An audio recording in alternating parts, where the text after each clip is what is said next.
Welcome student in BSc physics classes. मैं sir Vijendra Chauhan, physics faculty. तो आज हम लोग यहाँ पर सॉल्व करने जा रहे हैं ग्राफ से रिलेटेड एक क्वेश्चन। तो आइए देखते हैं। क्वेश्चन है VT graph of an object is given below.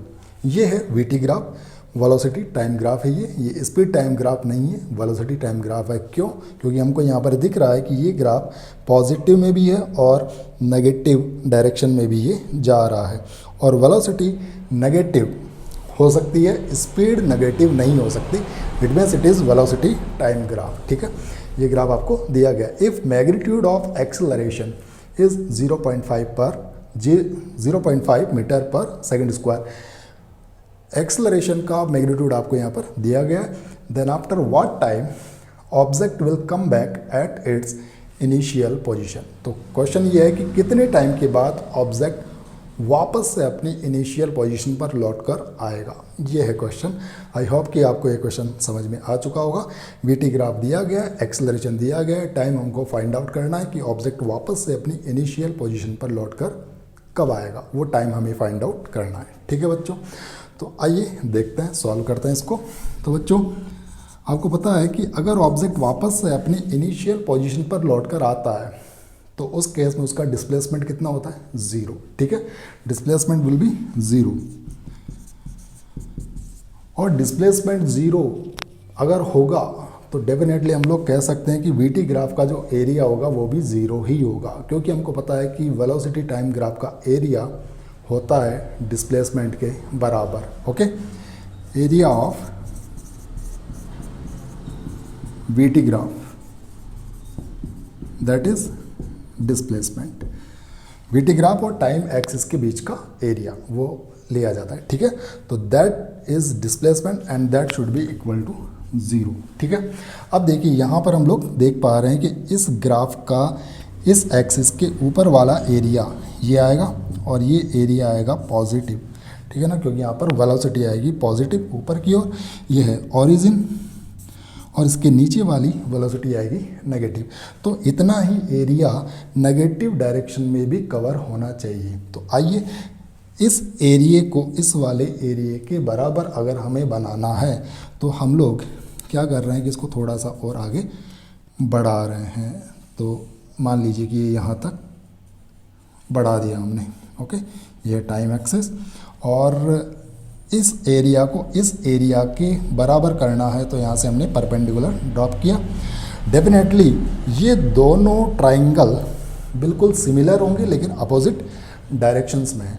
तो जितना परपेंडिकुलर इसका है उतना ही इसका भी होना चाहिए। तो यहाँ पर ये पॉइंट कितना होगा बच्चों? -4 डेफिनेटली। और अगर यहाँ से लेकर यहाँ तक का टाइम मैं कहूँ टी डैश है तो यहाँ से लेकर यहाँ तक का ये टाइम इंटरवल भी टी डैश ही होगा।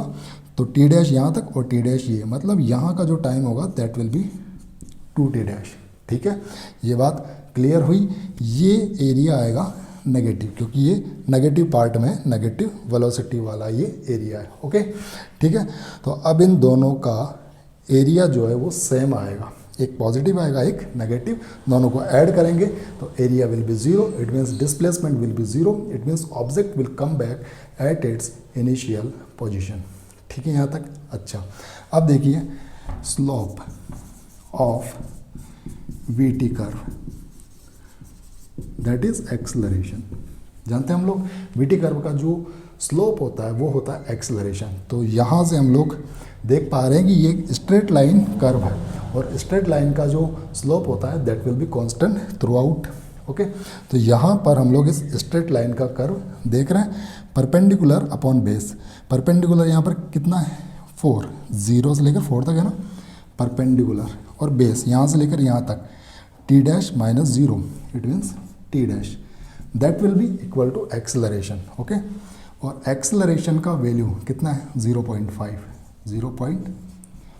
ठीक है, हम लोग यहाँ पर सिर्फ मैग्नीट्यूड की बात कर रहे हैं, हम लोग इसके माइनस प्लस की बात नहीं कर रहे हैं, क्योंकि ये तो हमको पता है कि अगर वेलोसिटी कम हो रही है तो यहाँ पर रिटार्डेशन होगा, उसके बाद स्पीड बढ़ रही है, वो सब हम लोग यहाँ पर नहीं देख रहे हैं, हम लोग केवल एक्सेलरेशन के मैग्नीट्यूड की बात कर रहे हैं, जो कि हम लोग परपेंडिकुलर अपॉन बेस से फाइंड आउट कर सकते हैं, ठीक है ना।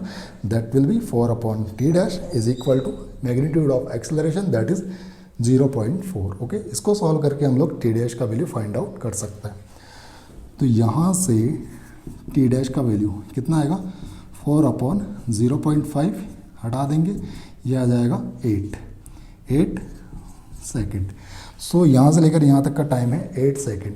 तो डेफिनेटली इसका डबल करेंगे तो यहाँ पर आएगा 2t डैश, तो 2t dash that will be 2 × 8 that will be 16 second.